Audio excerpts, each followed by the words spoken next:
Hey YouTube, Alex here, and in today's video I want to talk about the path to expatdom, or basically the sort of path to a job in another country that you might not have thought about. And so yeah, just go ahead and subscribe to the channel and join me for this video.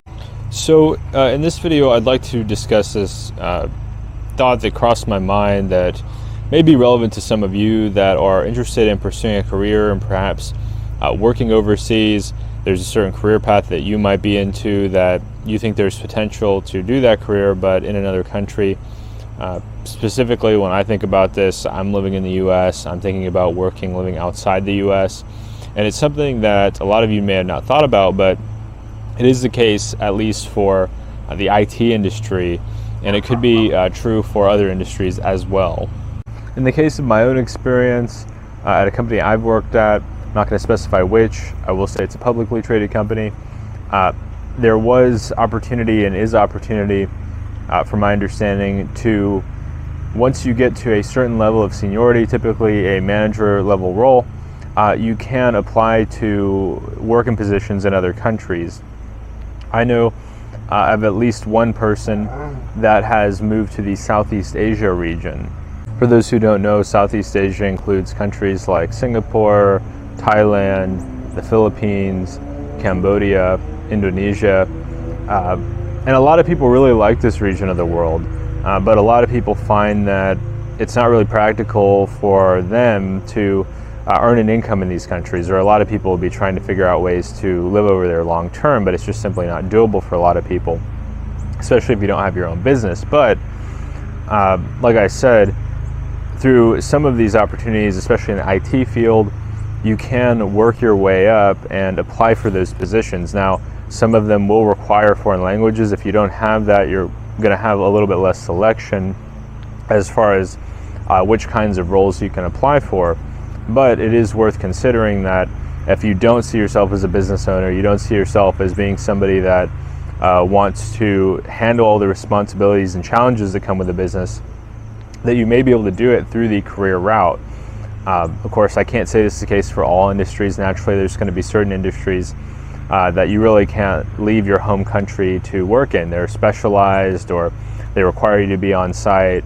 Perhaps you're tied to a certain company for one reason or another. Maybe you have significant debt that you can't really get away so easily. But if that's not you, if you are interested in that industry, that field, consider that you can go the career route and apply for these jobs overseas, presuming you get enough experience for that to be worthwhile. It doesn't really make sense for them to hire entry-level people and pay Western salaries, for example. But if you're going to lead a team of people over there, if you have good management skills, you're able to generate money for them, you're able to be a profitable employee, then it's certainly worth a shot. So yeah, definitely think about that. Now, do keep in mind that this may come with career limitations. So I've talked to a few friends about this, and several of my friends said, I really just like to live at company headquarters, not literally as in living at the company headquarters, but living close by, living in that city or region, because they feel like it will help them develop their career. So if you are interested in some of these overseas roles, consider that there may be limited career growth. From my understanding, the main offices for many of these companies are located in the United States. So if you're not working near the US office, you're not able to get face-to-face interaction with the upper level management, then you may feel like, well, I'm not able to grow as much, I'm not able to learn as much new stuff. I feel like I may have to be in this role for longer than if I stayed at company headquarters and was a bit more involved in the day-to-day running of the business, as far as being on the same time zone. For example, if you're overseas and you're in a different time zone, then it may be difficult to schedule time with some of the upper level management. It may be difficult to align your schedule such that you're able to be super efficient. These are the things you got to be thinking about, because as much as I'd like to live overseas, I don't know that I'd want to do so at significant cost to my career growth, Could I tolerate some? Sure, certainly I could tolerate some, but I wouldn't want to really make much less money than I could make in the long term just to have that enjoyment of living overseas. Now I will say, if you are getting a Western salary, you'll have a good life. There's nothing wrong with that. That's certainly something to think about. Now in this route, it is possible that if you do get a Western salary, you live a really high standard of living. If in many of these countries you're coming with your U.S. salary, you're not going to get a salary decrease, or perhaps it's a promotion, maybe you're making a bit more, then you will be able to rent a nice place to live. You will be able to enjoy good food. You may just not see that career growth, like I mentioned before, to those upper tiers where if you're frugal, you're thrifty, you're able to really save a lot of money, you're able to invest a lot of your income. You can really make a lot of financial advances and create financial security for yourself by making a lot and saving most of what you make. But this is certainly a route that I think some people should consider. For those who are not entrepreneurial minded, for those who don't want to deal with all that stuff, consider in certain fields you can go overseas, and in some cases you can maintain your Western salary. Am I going to say that's always the case? No. Certainly some places will have a paycheck decrease. Some places will say, you know, we're just not really comfortable with it. In some cases, a company might roll back the policy. Maybe they do it for a few years and then they change their mind. They find that it's just not really working out well, or they want to save money, or whatever the case may be. And you have to be prepared for that, because it's going to be a big challenge if that opportunity ends in a few years for you to go and get a comparable job. If you don't already have contacts in the industry, if you don't already have something else lined up in case that role doesn't work out, then you might find yourself, well, I've got to move back to the States because my experience is relevant to those employers.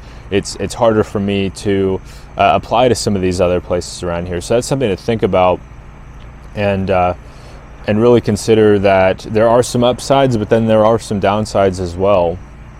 This isn't a major downside in my case. I have a unique situation, but some of you may miss friends and family back home, and it may be such that with your work schedule, it's not really possible to fly back home to make certain events. If you're just getting off, say Christmas Eve and Christmas Day, well, if you've got to work the following week, it's pretty tough to fly back to the States and deal with jet lag and deal with all of the challenges of flying overseas and only do it just to be in the States for a few days.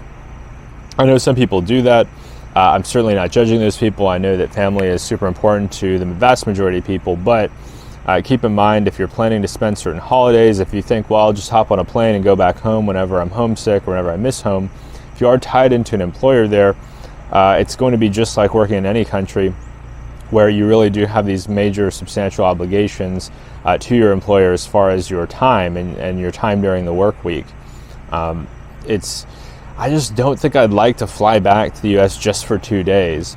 I know some people maybe have the idea, well, I just want to get back, get it over with, and go back home, but that's a lot of trouble just to go for a couple of days. So that's just my personal opinion. Definitely share your thoughts in the comments. I want to hear what you think. Certainly, we'll get varied responses. Some people will have, the idea like, well, that sounds great. I can rely on the employer. They're doing good business. They have a business model. They worry about all this other stuff. I've just got to do my job, come in and succeed.